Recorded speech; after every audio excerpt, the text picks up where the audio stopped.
Have you ever turned on the television, sat down at the movies, or booted up the new game you got and taken a moment to wonder, how did we get here? Why are these the stories that we create and enjoy, and how are particular trends perpetuated across time? I'm talking about the aesthetics, the themes, those things we see transpiring on the screen and so selfishly enjoy without ever taking that moment to ask, why? In short, I don't really know. I don't think there's anybody in this world who can understand every nuance of cultural progress and idealism, just as there isn't anybody who can determine a completely accurate means of determining the weather.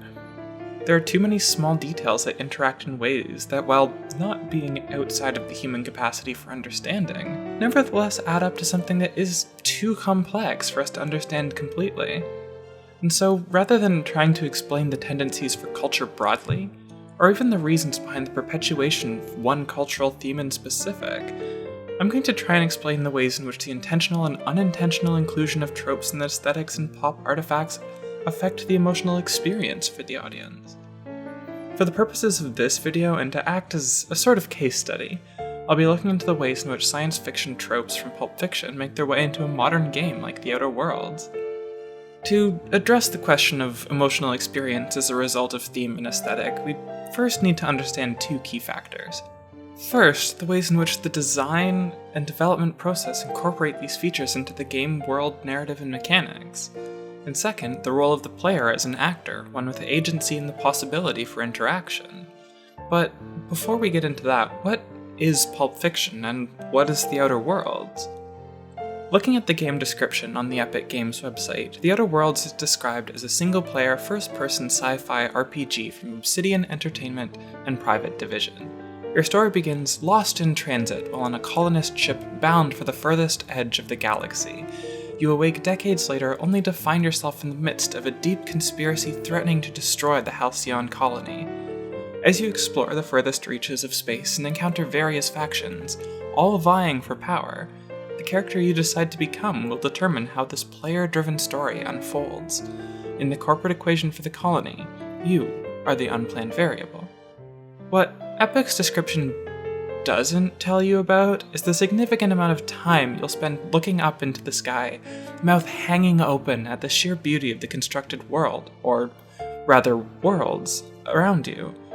They don't mention the degree of persistence you'll pour into deciphering the significance of the digits surrounding your navigation assistant Ada, or the painstaking detail that went into smearing a bathroom floor with human fecal matter just to justify a conversation with a non-player character that you need never find, let alone interact with. These little details, these brief glimpses into a world beyond the story set out in front of you, are not unique to The Outer Worlds, nor are they unique to video games.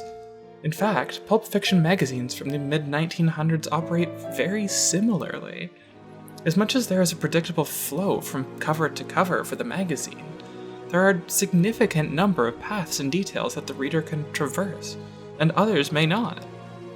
And this is why, in the words of Justin Everett, attention should be paid not only to the stories, but to the lurid covers, ads, illustrations, letters, and fillers. The reader has significant choice with how they progress through the magazine, and how they view, interpret, and link the various parts together. Just as much as this style is shared between pulps and games, so too is the fact that traditional close reading methods don't adequately allow us to understand the relevance and importance of these pieces. The text, whether the individual story, ad, cover, magazine, or genre, must be understood, interpreted, and written about, not in reference to high canonical literature, but in reference to its own context and unique place in 20th century pop culture. Not dissimilar from the development and construction of games in the 21st. It is this culturally influenced methodology that makes both pulp and games so compelling to dig into. The way they offer a perspective on cultural and economic norms through analogy and sometimes literally otherworldly metaphors. There is a sincere pleasure in reading or playing through metaphorical worlds, these examples that let you transgress the normal world that we live in, and with phrasing that couldn't be more accurate for understanding the transgressions made in the corporate culture of The Outer Worlds, popular fiction engages in modernity's need to colonize the future, to project new worlds for ourselves. It is this strong desire to understand the potential for a better world that is so caught up in the human condition, the emotional draw of asking, what? And why? Though pulps and games are distinct in the time spent producing them, and the expectations for their permanence, they still contain a particular cultural stamp of a given time, and the desires of that time. Just as these forms are moldable, so too are we as consumers. Paraphrasing Scott McCracken, we, like pulp magazines and other popular fiction that we consume, can be molded to our fantasies and desires. We are squashy and shapeless, but for that very reason we have the capacity to take up a multitude of new forms. If popular fiction turns the mind to mush, then that mush is also the fertile compost for new growth. But, okay, you're probably looking at your screen right now, wondering why I'm so invested in these potentials of choice of reader and player, why I'm so concerned with understanding the cultural significance of a piece, when I'm supposed to be explaining the ways tropes and aesthetics and pop artifacts affect the emotional experiences of the audience. It really comes down to how well an individual can see themselves in the piece. If they can see their own culture, regardless of how decontextualized it may be, and if they are given either direct choice or the illusion of choice, they will connect more directly with it, whether it's pulp fiction or a game. And in both cases, culture and choice are constructed in a multimodal style. They include both textual and visual elements for the audience to engage with in such a way that, as much as the text, the images all perform important functions in expanding the reader's awareness, so that they work with the verbal text to produce a single mixed discourse, which in some cases is of not inconsiderable complexity in ideology and social or moral function. While I am including the presence of themes in narrative, I'll be the first to admit that I am, and often end up, privileging the visual.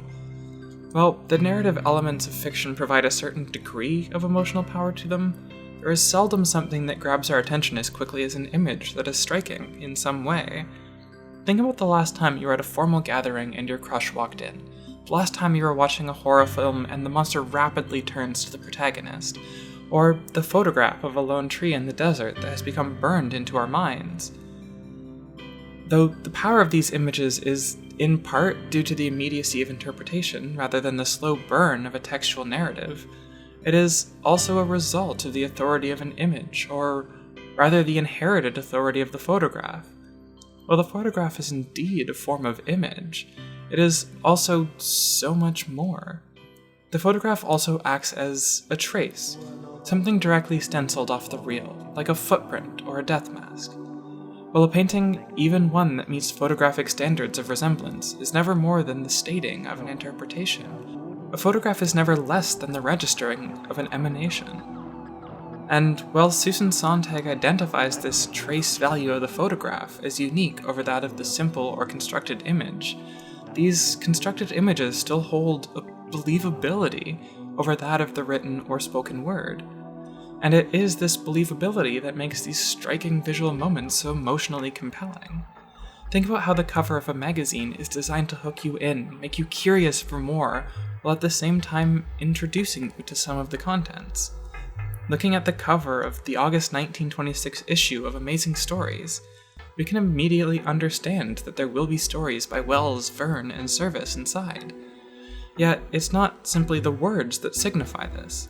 The promise that the work by these authors would be in the August issue could have been written in the July issue, before publishers needing to make changes and cutting them.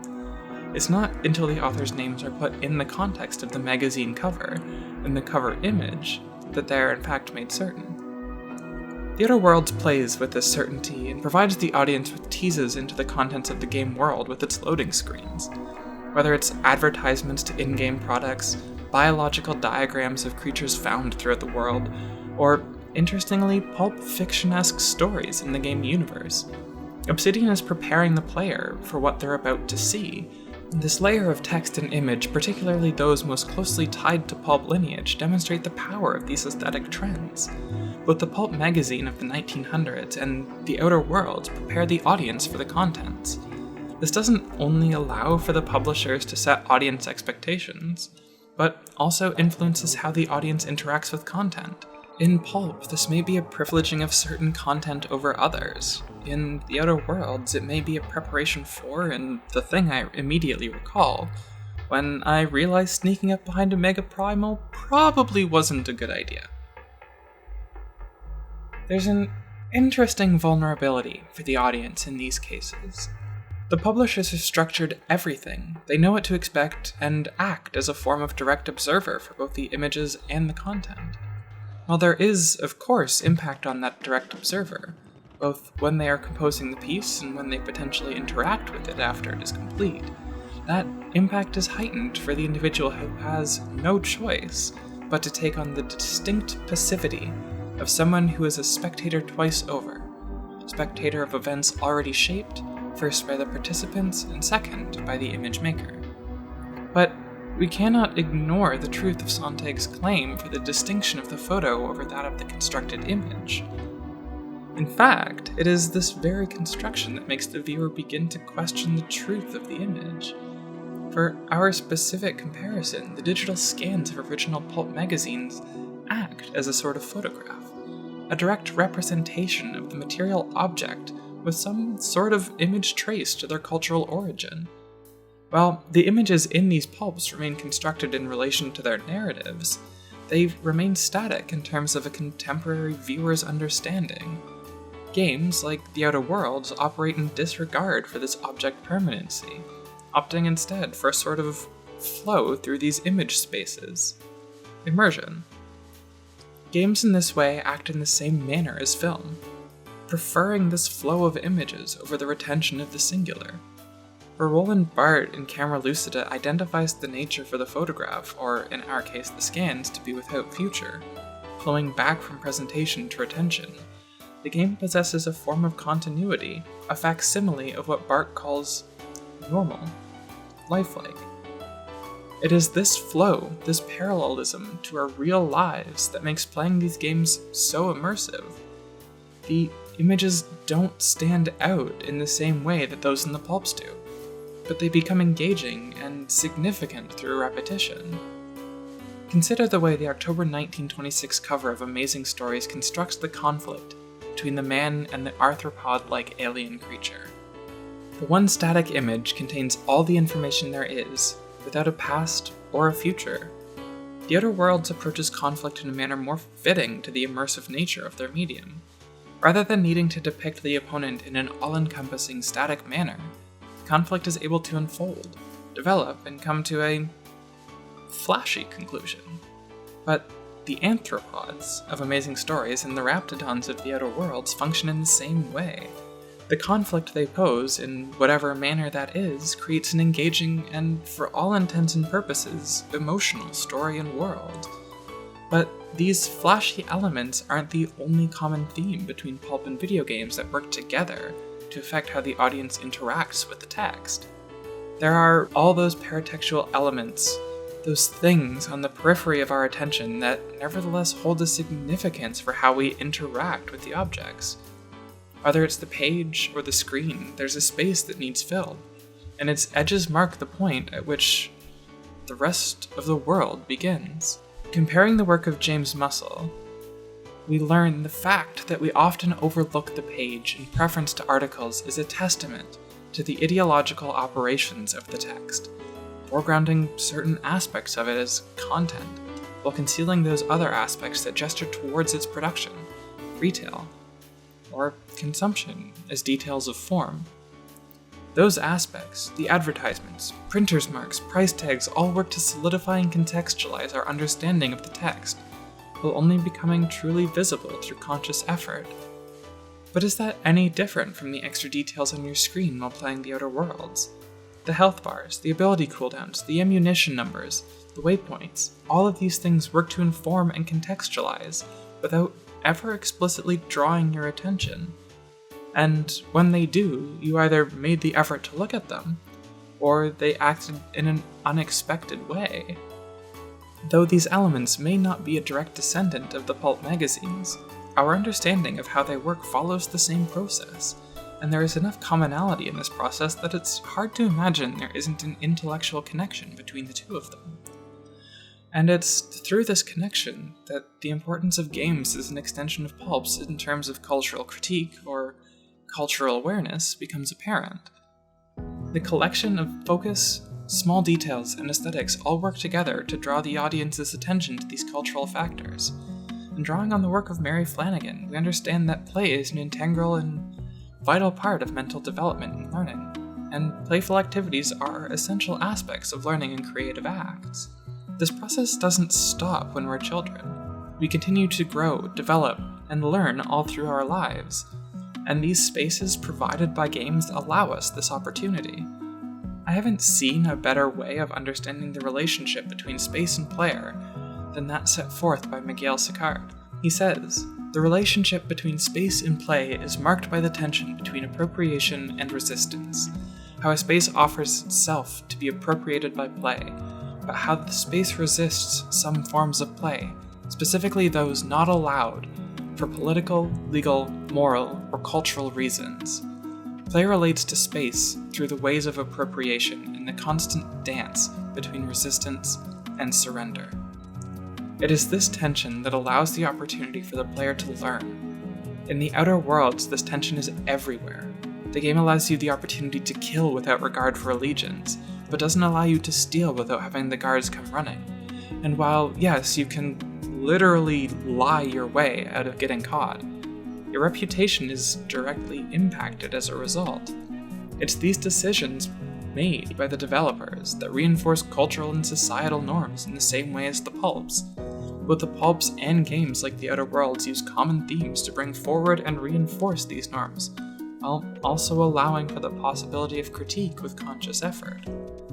Well, this process operates like the static sequence of images I talked about earlier for pulps. The emphasis of immersion is even more evident for the Outer Worlds. With the degree of immersion that the Outer Worlds allows, the player ends up dwelling in the game world. Not only are they physically embodying themselves in the game space, but they're also physically and emotionally dwelling in the game space. Where the collection of images and pages in Pulp present a certain view to the reader, like the scientific marvel on page 74 of the April 1926 issue of Amazing Stories, the cities and worlds created by Obsidian immerse the player in such a way that the world, and its resulting cultural message, unfolds its essence to them. It is this unfolding of essence that Mizer proposes that creates the potential for the emotional connection the player has with the game world. This aesthetic and cultural nature of the game world that draws on a history in line with that of the pulps, and the way they each allow the audience to make their own path, only solidify this connection. The Outer Worlds draws on this lineage, turning it up to 11. While the effects of choice and dialogue may be the most evident, the adherence and intentional departure from flow, both narrative and gameplay, have a direct impact on the player's emotional experience. The player is directed into a set of tangential narrative branches interrupting the broader flow of the overall game narrative, where it is up to the player to decide what they are going to learn. Just as the advertisements of the pulp tell a story distinct from the main content, players like Cassandra O'Malley offer completely missable information. The quest the player is on is to rescue the recipe for diet toothpaste from a group of bandits. Diet toothpaste. If there's a better example of a pseudo-dystopian science fiction future that seemingly has no more problems to solve, while simultaneously ignoring the woes of the working class, I don't know what it is. But it is this divergence from the main story, the choice of the player to ask these questions, that draws them to it. In the words of Katherine Isbister, game designers use dynamic and reactive engagement with these other characters who populate a game's story world to add to the emotional palette of games as a medium. But do pulp magazines not do the same thing? Are the interactions between readers, the dialogue between readers and editor, the potential differences of flow from cover to cover not the same? Whether it's the art of the world, the path the audience chooses, or the manner we observe them, we're all learning and growing. We all read a pulp magazine or play a video game and get instinctively drawn in. And once we are, we can't help but get wound into the small, nitty-gritty details that make us think about the world we live in. Or, at the very least, make us feel at home because of the similarity. These mediums are designed to make us feel something. They are a motive for all of the reasons I've talked about in this video, and that's how the two forms, from as far apart in time as they are inextricably linked. And for some reason, both of them are making me think I should start marketing a diet toothpaste.